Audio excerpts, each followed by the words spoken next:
I have been married to my husband for 20 years. And in those 20 years we've been together, we never made love with the lights on. My husband preferred to make love with the lights off. No matter how much I asked him to turn the lights on, he never turned them on. Well, last night we were making love and I finally put my foot down. I told him he better turn the lights on or he's going to sleep on the couch. And he hates sleeping on the couch, so he finally gave in. He got up out of bed and he turned the lights on. When he turned the lights on, I noticed that he was holding a dildo. Me being confused, I asked him where did he get the dildo from because it wasn't mine. He said, "Honey, I have a confession to make." I folded my arms and I told him to go ahead and tell me whatever it is he has to tell me. He turned his head because he didn't want to look me in my face. He said, "These past 20 years we've been together, we never really made love because I've always been using this dildo on you." Oh, I was furious. Then he went on to say that's why he never wanted to turn the lights on while we're making love because I would have found out. I said, "Honey, how could you do this? All this time and you never told me. Please explain yourself." He looked at me and he said, "Okay, I'll explain. But first, you explain the kids."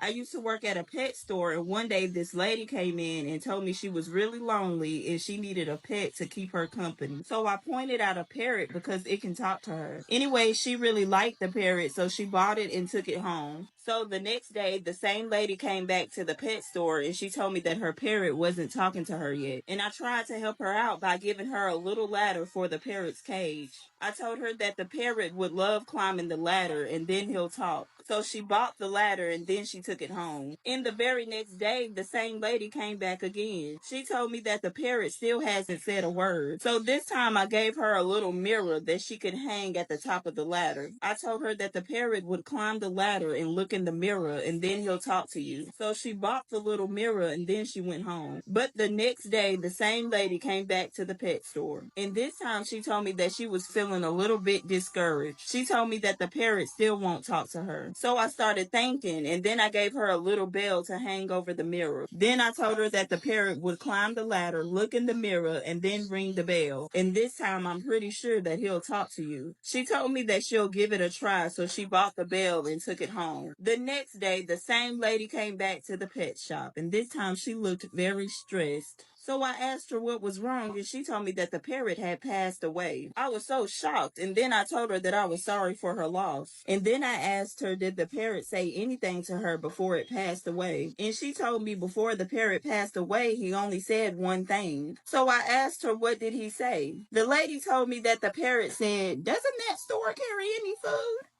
When I was a doctor, three men came to me seeking help. They wanted me to help cure them from their addictions. Well, one of them was an alcoholic, the other one was a smoker, and the last one was gay. Now, I told them if they keep indulging in any of their habits, then eventually they'll pass away. So it's best if they try to change their ways. So the three men agreed with me, and then they left my office. And after they left, the alcoholic walked past a bar, and he couldn't resist because he heard loud music playing. So he goes into the bar, and then he orders a shot of whiskey. After he drunk it, he passed away instantly. And the other two men saw what happened and realized how serious this was. But then the smoker seen half of a cigarette just laying on the ground. Now he did hesitate to pick it up. And as soon as he was about to bend over and pick it up, the gay guy stopped him. And then he said, "If you bend over to pick that up, then we're both dead."